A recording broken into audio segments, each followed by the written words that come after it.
Kenapa kita yang disiksa oleh Allah? Bukankah kita umat Islam? Kenapa Aceh yang kena tsunami? Mayoritasnya Muslim. Kenapa Indonesia yang kena bencana? Mayoritasnya Muslim. Apa masalahnya? Maka jawabannya renungi hadis-hadis ini teman-teman. Bil qalbi masyaa'ir ukhfiha qad ashraqat asy-syamsu 'alayha 'an khutatin lam a'ba'u fiha satakunu bi ayyami farqa fa hayati qabla al-halaqati tayhun bi daya'in bi shatati min duni na'imil ayati nartadu linahfadhaha al-hilaqat. Saudaraku seiman, mungkin muncul di benak kita masing-masing, kenapa kita yang disiksa oleh Allah? Bukankah kita umat Islam? Kenapa Aceh yang kena tsunami? Mayoritasnya Muslim. Kenapa Indonesia yang kena bencana? Mayoritasnya Muslim. Apa masalahnya? Maka jawabannya renungi hadis-hadis ini teman-teman. Allah subhanahu wa ta'ala akan menghukum pelanggar-pelanggar tanpa melihat dia Muslim atau dia kafir. Justru kalau anda Muslim, anda sudah faham Al-Quran dan Sunnah, mana halal, mana haram, mana yang diperintahkan, mana yang dilarang, azab lebih dekat pada kita. Dengarkan hadis Nabi SAW, bagaimana Nabi menyampaikan kalau memang dari umat ini akan terjadi penyiksaan, justru karena pelanggaran mereka. Hadis yang pertama teman-teman sekalian, kata baginda Nabi SAW, tamsahu ta'ifatum min ummati, nanti akan datang umatku dikutuk oleh Allah. Kiradatan wa ta'ifatan khanazir, dikutuk, diubah wujudnya menjadi monyet ataupun jadi kerang. Wa yukhsafu bi ta'ifah, ada juga di antara umatku, bukan orang kafir, umatku akan ditenggelamkan ke dalam bumi. Wa yursal ala ta'ifatin ar-rihul akim, dan ada di antara mereka yang dihantam dengan badai-badai yang besar. Kenapa sebabnya? Kenapa umat Islam? Lalu kata Nabi SAW, bi'annahum syaribul khamr. Permasalahan pertama mereka adalah mereka rame-rame mengkonsumsi khamr. Khamr teman-teman bukan cuma minuman beralkohol. Semua yang bisa memindahkan akal manusia dari normalnya namanya khamr. Makanya ulama fikih memberikan definisi khamr adalah kullu ma yukhammirul akal. Semua yang membuat akal keluar dari jalur normalnya. Makanya narkotika pun masuk dalam khamr. Sekarang jadi peredaran, jadi tempat-tempat yang luar biasa, tempat orang mengkonsumsi, bisa mendapatkannya, bisa menjualnya, bisa segala macam hal. Tersebar khamar, penyebab pertama. Yang kedua, walabisul harir, dan para kaum laki-laki mereka berlumba-lumba menggunakan sutra. Teman-teman sekalian, mohon maaf saya menyampaikan ini. Sutra ini dianggap sebagai pakaian orang kaya, dan kalau sudah kaya seperti tidak pantas kalau tidak pakai sutra. Dengarkan baik-baik saudaraku muslim.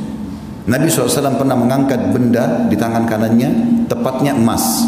Lalu beliau mengangkat sutra di tangan kirinya sambil mengatakan, inna hadzaini haramun ala dzukuri ummati.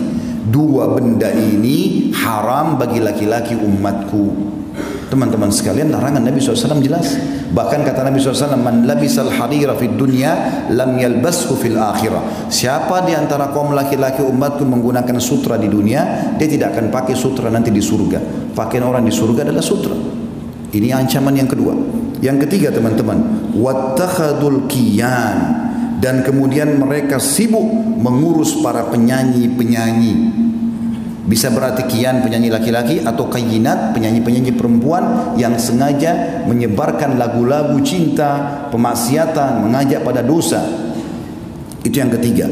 Dan yang keempat, wadarabu bizzufuf, dan mereka bidufuf. Wadarabu bidufuf artinya mereka sibuk menggunakan alat-alat musik.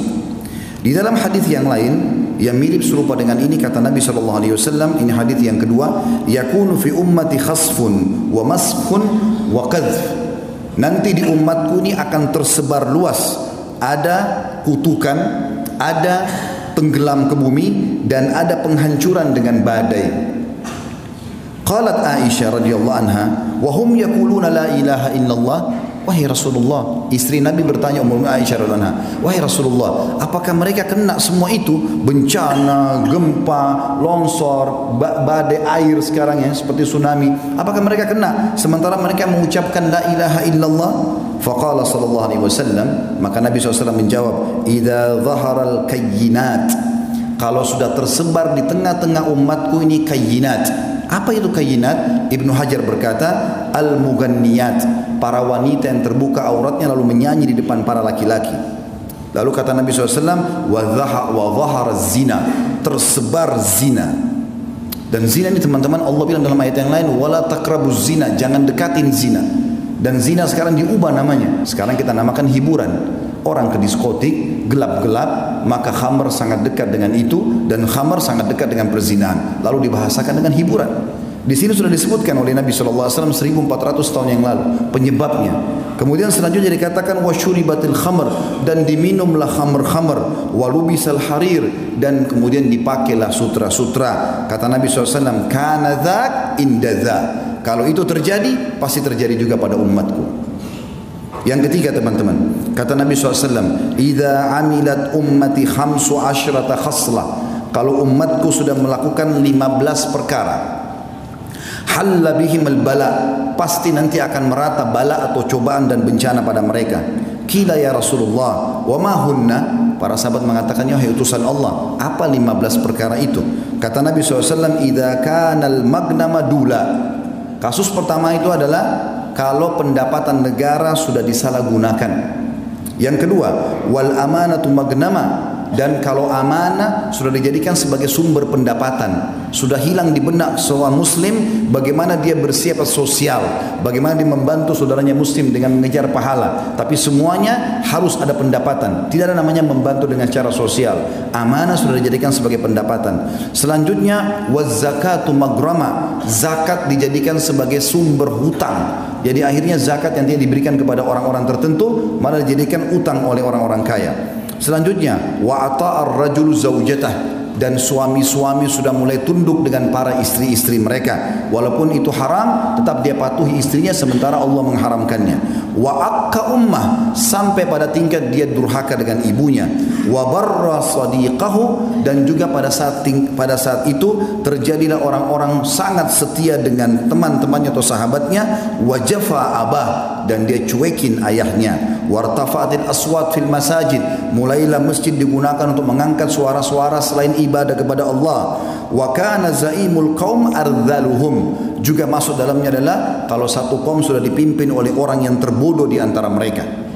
Wa akramur rajuli makhawata syarrah, dan muncullah orang-orang yang dihormati justru karena ketakutan saja, bukan karena kualitasnya. Jadi secara kualitas sudah hilang, ini hanya karena ketakutan masyarakat, maka terjadilah kepatuhan. Wa syuribatil khamr, dan diminumlah khamr. Wa lubisatil harir, digunakanlah sutra-sutra. Wa tukhidatil kiyan, dan para penyanyi menjadi idola dan rujukan. Wa la'ana akhir hadil umma awwalaha, lalu umat ini yang di akhir zaman sibuk melaknat dan menyala-nyalakan umat-umat yang pertama, maksudnya para sahabat Nabi. Ya, mungkin kita sudah tahu sama-sama ada sebagian kelompok yang mengaku Islam sengaja menghina-hina para sahabat Nabi ridwanullahi alaihim yang mestinya jadi rujukan. Maka kata Nabi SAW, fayartakibu inda dhalik, maka pada saat itu mereka akan ditimpa rihan hamra, akan datang pada mereka badai yang membawa kemerahan. Sebagian ulama mengatakan badai pasirnya merah, atau mungkin badai yang mendatangkan kebakaran. Wa khasfan, dan mereka dikutuk. Wa khasfan, itu ditenggelamkan di bumi. Wa maskhan, diubah atau dikutuk.